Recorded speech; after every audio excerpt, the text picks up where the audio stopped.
Welcome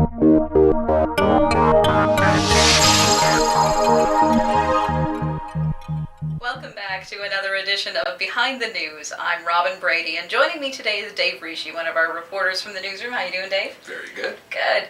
Now, one of the big stories in the news lately has been discussion of wind farms, specifically the Kent Breeze wind farm near Thamesville, and Dave has been covering this story a lot. So, Dave, why don't you give us a bit of the background on what's going on here? The Kent Breeze wind farm is an 8-turbine farm near Thamesville. It's already under construction. As a matter of fact, Chatham-Kent Council approved a noise exemption bylaw this week so that they can work longer days, thus increasing how quickly they get this finished. Now, the Chatham-Kent Wind Action Group, as well as local resident Katie Erickson, are legally appealing this. It's the first appeal under the new Green Energy Act. So the process began this week with the Ontario Environmental Review Tribunal with a pre-hearing to, set the groundwork for the hearings that actually begin next month. So what was going on at the hearing?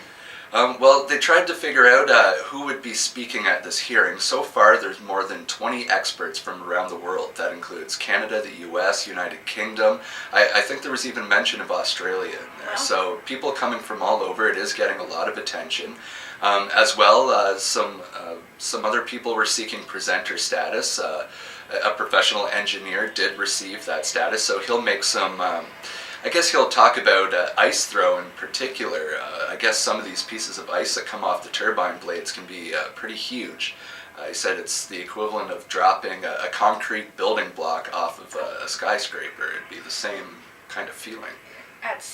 You never really think about that kind of thing. Right. Most of the talk about health effects is usually, the flicker and the wind and the noise. That's right. And all that's part of it too. Other experts will talk about that. But I guess, human safety is also, the same as human health. So yeah. So from the hearing that was held this week, what happens now? They discussed a lot of things that there was no actual finalized details. So they're going to have a teleconference January 20th, and that's between the Ministry of Environment, Suncor, who is the developer, and of course the appellants. So along with the chair of the tribunal, they'll hammer out the final details, and then February 1st is the first official hearing.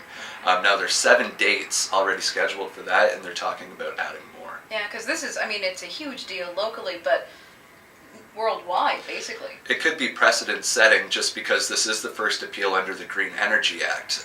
If the appeal is successful, that's going to change a lot of things. There's a lot of wind farms underway across the province, and just because construction's underway doesn't mean that you're safe. So it could have a massive impact, at least in Ontario. Yeah, and I know there's been so much talk about specifically the health impacts of wind turbines, and it seems that there can't be any consensus, even among those in the medical community. That's right. We've got our own acting medical officer of health who's spoken out and done papers and saying that there is no medical impact right. on human health, but then others, some of his colleagues in other jurisdictions saying the exact opposite. So it's a really messy situation. It is, and it appears this hearing will also bring forth some new studies that haven't even been published yet. There was a big debate, because being they're not published, they're still sort of confidential, and these people aren't going to want their studies published before they've had a chance to get them,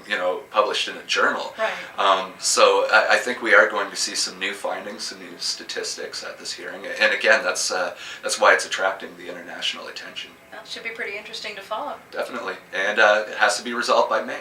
Yeah, time limit definitely That's in place right. there. Yeah. Great, well, thanks so much, Dave. No problem. And make sure you tune in next time. We're going to be talking to our other reporter, Simon Crouch, who's been covering the budget hearings as they got underway this past week. So tune in next time on Behind the News.